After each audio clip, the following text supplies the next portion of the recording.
Bismillahirrahmanirrahim. Assalamualaikum warahmatullahi wabarakatuh.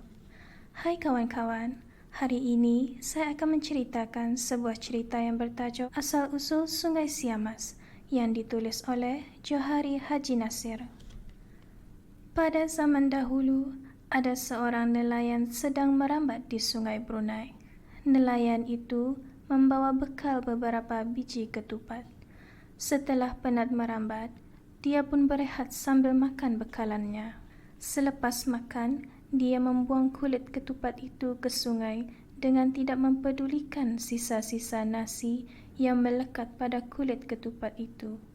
Setelah itu, dia pun merambat semula. Kulit ketupat yang dibuang dengan sisa nasi itu pun hanyut di bawah arus sungai. Sang nasi berasa sangat sedih bila mengenangkan nasibnya yang malang itu. Tugasnya pada manusia sangatlah besar, iaitu mengenyangkan perut manusia. Tetapi manusia tidak menghargai tugasnya itu. Ia dianggap sebagai benda lebih-lebihan yang tidak berguna. Dalam masa memikirkan nasibnya yang malang itu, tiba-tiba sang nasi terpandang suatu benda terapung-apung tidak jauh darinya. Benda itu kelihatan berwarna kekuning-kuningan dan bercahaya, hanyut masuk ke Sungai Brunei. Apabila benda itu dekat dengan kubu, lalu ditegur oleh sang nasi. "Hai, siapakah nama pangan?" "Hamba bernama Gunung Amas." "Gunung Amas? Mengapakah pangan dinamakan sebegitu?" tanya sang nasi. "Hamba dinamakan seperti itu kerana badan hamba ini diperbuat daripada emas. Tidakkah pangan melihat betapa cantiknya badan hamba ini?" "Oh, begitu. Jadi, apakah hajat pangan datang kemari?" tanya sang nasi. "Hajat hamba untuk berbakti kepada penduduk dan rakyat negara ini. Badan hamba ini amatlah berharga dan dapat ditempa untuk perhiasan manusia. Lagipun, jika diperniagakan, dapat menjadikan seseorang itu kaya raya." "Hamba hendak memberikan kekayaan kepada penduduk dan rakyat di sini," terang Gunung Emas.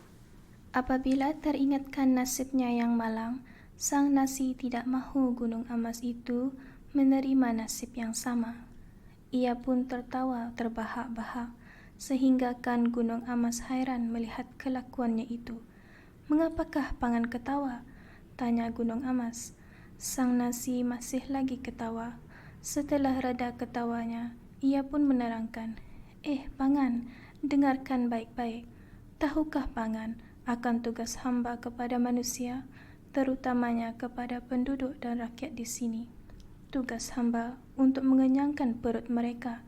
Jika hamba tidak ada, tentulah mereka mati kebuluran." Keluh sang nasi berhenti sebentar. Gunung Amas masih lagi kebingungan. "Tetapi sayang, manusia di sini tidak menghargai tugas hamba itu. Mereka menganggap hamba ini seperti sampah setelah mereka kenyang. Ini kan pula pangan sebagai perhiasan saja. Bagaimanakah sikap mereka terhadap diri pangan nanti? Fikirlah baik-baik, wahai pangan yang baik budi.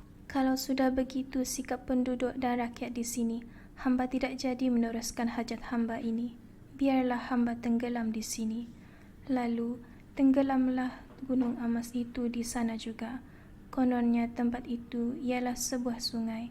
Kekallah sungai itu hingga sekarang dikenali dengan nama Sungai Siamas.